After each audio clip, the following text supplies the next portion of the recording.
ചേന കുഴച്ചതുണ്ടാക്കുക. അതിനായി പകുതി ചേന ഇത് നമുക്ക് കട്ട് ചെയ്ത് ചെറിയ പീസാക്കി എടുക്കണം. ആദ്യം ഇതൊന്ന് കട്ട് ചെയ്ത് ചെറിയ പീസാക്കി എടുക്കാം. ചേനയെല്ലാം ചെറിയ കഷ്ണമായിട്ട് അരിഞ്ഞെടുത്തിട്ടുണ്ട് ഇതേപോലെ. ഇനി നമുക്കിതൊരു പ്രഷർ കുക്കറിലൊന്ന് വേവിച്ചെടുക്കാം. അതിനായി ഒരു കുക്കർ എടുത്ത് അതിലേക്ക് നമുക്ക് ചേന ചേർക്കാം. അതിലേക്ക് നമുക്ക് 1/4 ടീസ്പൂൺ ഉപ്പ്, 1 ടീസ്പൂൺ മഞ്ഞൾപ്പൊടി, ആവശ്യത്തിന് വെള്ളം ഒഴിച്ച് ഒരു വിസിൽ വരുന്നവരെ അടച്ചു വെച്ചൊന്ന് വേവിക്കാം.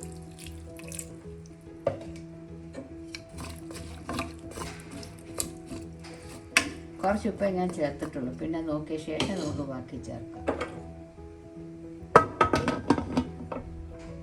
അടച്ച് വേവിച്ചെടുത്ത് ഒരു വിസിൽ വരുന്നവരെ നമുക്കൊന്ന് വേവിച്ചെടുക്കാം. ചേന കുഴച്ചലേക്ക് വേണ്ട മറ്റു സാധനങ്ങൾ: ഒരു 15 ചെറിയ ഉള്ളി അരിഞ്ഞത്, ഒരു 3 പച്ചമുളക് കീറിയത്, 1/2 കപ്പ് തേങ്ങ, 2 വെളുത്തുള്ളി,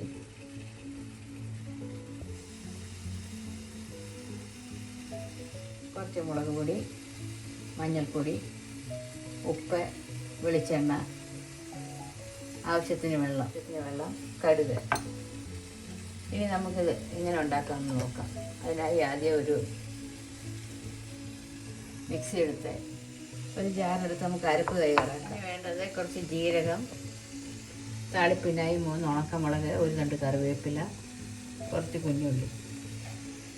ആദ്യം നമുക്ക് മിക്സിയുടെ ജാറെടുത്ത് അതിലേക്ക് 2 വെളുത്തുള്ളി അല്ലി,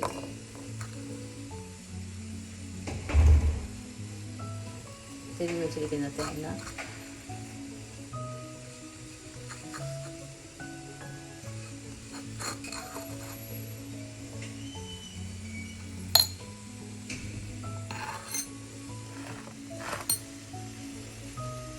കാൽ ടീസ്പൂൺ ജീരകം,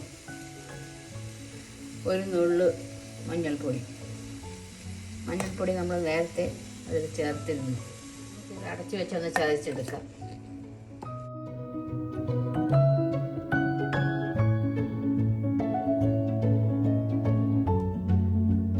നമ്മൾ ചതച്ചെടുത്തിട്ടുണ്ട്. നമുക്കിതൊരു ബൗളിലോട്ട് മാറ്റാം.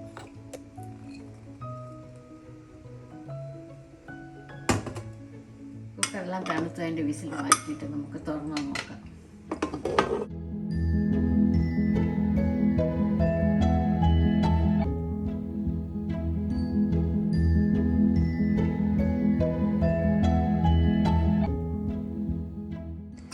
ചേനയൊക്കെ വെന്തിട്ടുണ്ട്. ചേന ഒരു പാത്രത്തിലോട്ട് മാറ്റിയിട്ടുണ്ട്. കടായി അടുപ്പിൽ വെച്ച് സ്റ്റൗ കത്തിക്കാം. കടായി ചൂടായിട്ടുണ്ട്. അതിലേക്ക് നമുക്ക് കുറച്ച് വെളിച്ചെണ്ണ, ഒരു 1/2 ടീസ്പൂൺ വെളിച്ചെണ്ണ ഒഴിച്ചൊന്ന് ചൂടാക്കാം. അതിലേക്ക് നമുക്ക് അരിഞ്ഞു വെച്ചിരിക്കുന്ന പച്ചമുളക്, കുഞ്ഞുള്ളി, കറിവേപ്പില ഇത്രയും ചേർത്ത് വഴറ്റാം.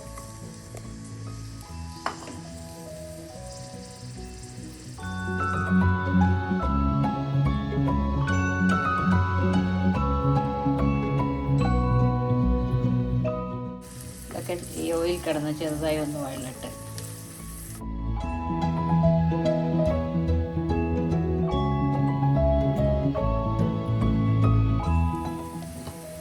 ഉള്ളിയൊക്കെ ഒരുവിധം വഴന്നിട്ടുണ്ട്. ഈ സമയം നമുക്ക് അരച്ച് വെച്ചിരിക്കുന്ന അരപ്പ് ചേർക്കാം.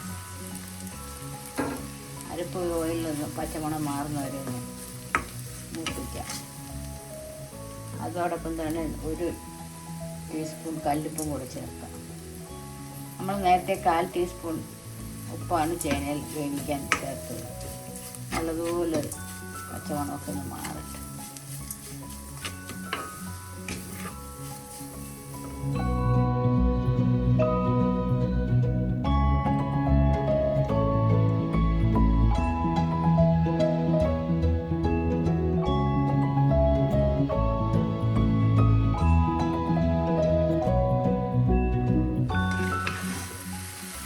നല്ലതുപോലെ നമുക്കൊന്ന് ഇളക്കി കൊടുക്കാം.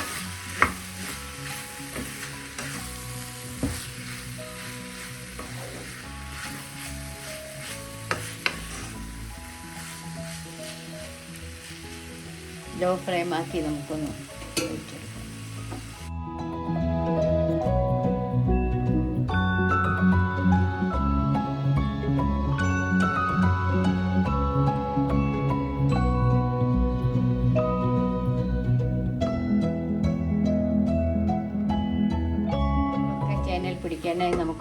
മിനിറ്റ് ഒന്ന് അടച്ച് വെച്ച് ലോ ഫ്ലെയിമിലൊന്ന് വേവിച്ചെടുക്കുക. തുറക്കാം.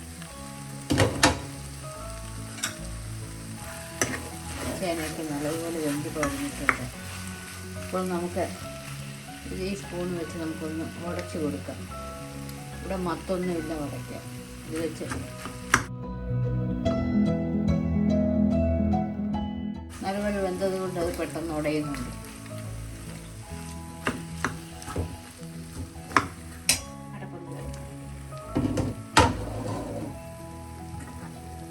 ചേനയൊക്കെ നല്ലതുപോലെ ഉടച്ച് വെച്ചിട്ടുണ്ട്. ഈ സമയം നമുക്ക് ഉപ്പൊന്ന് നോക്കാം. ഉപ്പൊക്കെ കറക്റ്റാണ്. എന്നിട്ട് നമുക്ക് ഫ്ലെയിം ഓഫ് ചെയ്ത ശേഷം താളിച്ച് ചേർക്കാം.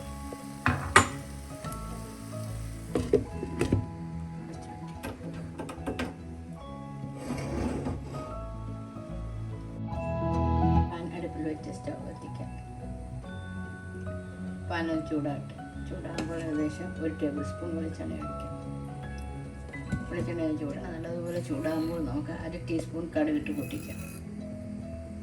കടുകൊന്ന് നമുക്ക് കൊച്ചുള്ളി ചേർക്കാം.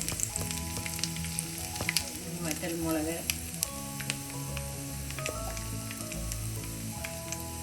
ഒരു 2 കറിവേപ്പിലയും കൂടെ ചേർക്കാം. അടപ്പം തുറക്കാം. താളിപ്പ് നമുക്ക് തേങ്ങയുടെ മുകളിലോട്ട് ചേർക്കാം. പെട്ടെന്ന് തന്നെ അടച്ച് വയ്ക്കാം. 1 മിനിറ്റ് ഒന്ന് ഇരുന്ന ശേഷം നമുക്ക് അടപ്പം തുറക്കാം.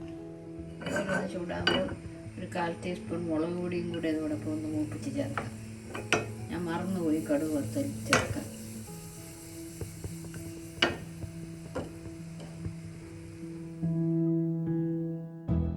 അടപ്പം തുറന്ന് നമുക്ക് ഈ മുളക് പൊടിയും കൂടി അതോടൊപ്പം ചേർത്ത്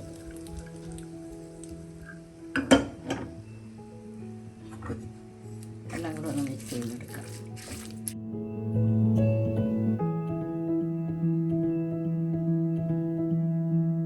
ചേന കുഴച്ചത് റെഡിയായിട്ടുണ്ട്. തണുത്ത ശേഷം നമുക്കൊരു സെർവിങ് ബൗളിലോട്ട് മാറ്റാം. എൻ്റെ വീഡിയോ ആദ്യമായിട്ട് കാണുന്നവർ ഇഷ്ടപ്പെട്ടാൽ സബ്സ്ക്രൈബ് ചെയ്യുക, ലൈക്ക് ചെയ്യുക, ഷെയർ ചെയ്യുക. മറ്റൊരു നല്ല റെസിപ്പിയുമായി വീണ്ടും വരാം. Thank you. ചേന കുഴച്ചത് റെഡി. പാത്രത്തിൻ്റെ അടപ്പൊന്ന് തുറക്കാം. ചേന കുഴച്ചതെല്ലാം റെഡി ആയിട്ടുണ്ട്. നമുക്കൊരു സെർവിങ് ബൗളിലോട്ട് മാറ്റാം.